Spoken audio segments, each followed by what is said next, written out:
Hello, and welcome to this podcast. I'm Angie, and today I'll be addressing what I find to be one of the most intriguing aspects of Cao Xueqin's The Story of the Stone, that being the intentional and masterful use of shadow characters.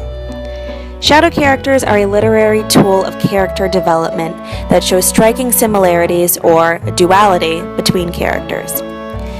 In The Story of the Stone, Cao's apt use of this reflexivity and mirroring provides a deeper understanding of the characters and their roles in the novel, particularly for characters Caltrop and Daiyu, as revealed by this picture here of Caltrop. Analyzing the effects of duality through pairing and mirroring is central to understanding Cao's use of shadow characters for character development work in The Story of the Stone. Mark S. Ferrara expounds upon this in his piece, Bao Yu and the Second Self, Pairing, Mirroring, and Utopia in Hung Lo Meng. He argues that, quote, the numerous instances of pairing, mirroring, and doubling around the protagonist Bao Yu serve to highlight a philosophical view of mutuability grounded in yin-yang theory and Taoism, to emphasize the dynamic process of acquiring self-knowledge, and to subvert and problematize dualistic classification, truth-fiction, right-wrong, real-unreal, end quote. I agree with his point and argue that it extends even beyond Jia Bao Yu and Zhen Bao Yu, which is the focus of Ferrara's discussion, to other pairs of characters in the book, including Bao Chai and Aroma, and Daiyu and Caltrop. I find that the reflections that Daiyu and Caltrop have in each other especially interesting, as they reveal Cao's values and character himself, particularly with respect to poetry. And so, my analysis focuses on Cao's use of shadow characters in The Story of the Stone in the characters Daiyu, and Caltrop. This entails analyzing the poetry enthusiast theme from chapters 48 to 49 in Volume 2, in which Caltrop, a maid for the Jia family, moves into the garden that Daiyu and the seemingly wealthy and powerful Jia family live in. In Fictions of Enlightenment, Journey to the West, Tower of Myriad Mirrors, and Dream of the Red Chamber, Qian Cheng Li addresses their duality through the language of reflection and mirroring, and points out that traditional mirrors were in fact in the shape of a caltrop plant. This was no coincidence. Li points out that, quote, when Daiyu is engrossed in obsessive thoughts about her fate, a pat on her back brings her back to reality, end quote. It is none other than Caltrop, understanding Daiyu's thoughts, who comforts her and brings her back to reality. I believe that Cao's decision to have Caltrop bring Daiyu back to reality over another character without a name reminiscent to mirroring doing so reveals an urge for the reader to try and understand and support both characters' philosophies as they do for each other. And now, the actual scene. Here, podcast listener, I ask that you take note of the background music titled Flower Garden by Nikolai Heidlas to set the scene of Caltrop and Daiyu in the garden of the Jia family.